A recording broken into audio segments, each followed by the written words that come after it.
আসসালামু আলাইকুম এভরিওয়ান, সবাই কেমন আছেন? আশা করছি সবাই অনেক বেশি ভালো আছেন। আজকে আপনাদের সাথে শেয়ার করতে যাচ্ছি পাকা তালের বড়া। আর এই বড়া রেসিপিটা হয়তো বা সবাই পারেন, তবুও পারফেক্ট নরম তুলতুলে আর উপরটা হালকা ক্রিস্পি ফুলকো ফুলকো এই বড়া আমি কিভাবে তৈরি করেছি সেই রেসিপি আজকে আপনাদের সাথে শেয়ার করব। আশা করছি আজকের রেসিপি আর মেজারমেন্ট ফলো করলে আপনাদের বড়াও পারফেক্ট হবে। তো চলুন দেখে নেওয়া যাক কিভাবে আমি এই বড়াগুলো তৈরি করেছি। বড়াগুলো তৈরি করার জন্য ফার্স্টে আমি এখানে মেজারমেন্ট কাপের 6 কাপ নিয়েছি চালের গুঁড়া আর 2 কাপ নিয়েছি ময়দা। আমি ভেজা চালের গুঁড়া নিয়েছি, আপনারা চাইলে শুকনো চালের গুঁড়া দিয়েও করতে পারবেন।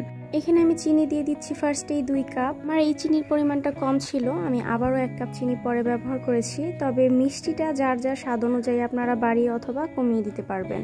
আমি স্বাদ মতো লবণও দিয়ে দিয়েছি আর দিয়ে দিলাম আমি ভরে 1 চা চামচ পরিমাণ বেকিং পাউডার। বেকিং পাউডারটা দিলে কিন্তু আপনাদের এই পিঠাটা একদম পারফেক্ট হবে, ফুলবে, এতে কিন্তু কোনো সন্দেহই থাকবে না। আর এখানে আমি দিয়ে দিচ্ছি তালের রস, আর তালের রসটা আমি বুঝে দিব যতটুকু পরিমাণ আমার বড়া তৈরি করার জন্য এই ডোটার কনসিস্টেন্সি দরকার হয় সেই পরিমাণটা বুঝে আমি তালের রসটা অ্যাডজাস্ট করে দিব। মতো মেখে নিচ্ছি।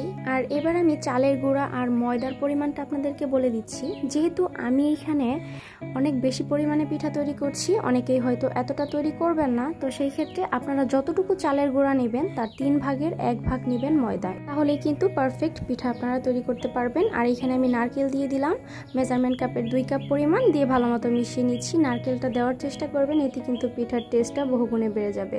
এটাকে আমি মেখে 1 ঘন্টার জন্য রেস্টে রেখে দিয়েছিলাম, আপনারা অন্তত আধা ঘন্টার জন্য রেস্টে রাখবেন। এরপরে পিঠাগুলো ভেজে নেবেন, এতে চিনিটাও গলে যাবে আর বাবলস ক্রিয়েট হবে, এতে পিঠাগুলো ভালো ফুলবে। কড়াইতে আমি তেল গরম করে নিয়েছি, এবার আমি পিঠাগুলো দিয়ে দিচ্ছি। জাস্ট হাত দিয়ে এইভাবে আমি ছোট ছোট বড়ার শেপে দিয়ে দিচ্ছি এখানে।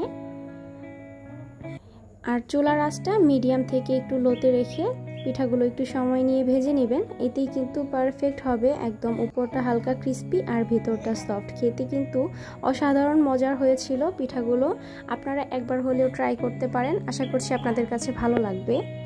ধৈর্য ধরে যারা এখনও আমার ভিডিওটি দেখছেন, একটা লাইক দিতে ভুলে গেলে অবশ্যই একটি লাইক দিয়ে পুরো ভিডিওটি দেখে নেবেন। আর যারা আজকেই আমার চ্যানেলটি নতুন ভিজিট করছেন, যদি চ্যানেলটি ভালো লাগে তাহলে চ্যানেলটি সাবস্ক্রাইব করে পাশে থেকে যেতে পারেন। আর যারা ইতিমধ্যে আমার চ্যানেলটি সাবস্ক্রাইব করে রেখেছেন, নিয়মিত যারা আমার ভিডিও দেখেন, তাদেরকে জানাচ্ছি অসংখ্য ধন্যবাদ। পিঠাগুলো ভেজে তুলে নিচ্ছি। অনেকগুলো পিঠা হয়েছিল, দেখতেই পাচ্ছেন, আর খেতেও অনেক মজা হয়েছিল। আশা করছি আজকের আমার এই ছোট্ট ভিডিওটি আপনাদের কাছে ভালো লেগেছে। আজকের মতো এই পর্যন্তই বিদায় নিচ্ছি। সবাই ভালো থাকবেন, সুস্থ থাকবেন, আমার পরিবারের জন্য দোয়া করবেন। আল্লাহ হাফেজ।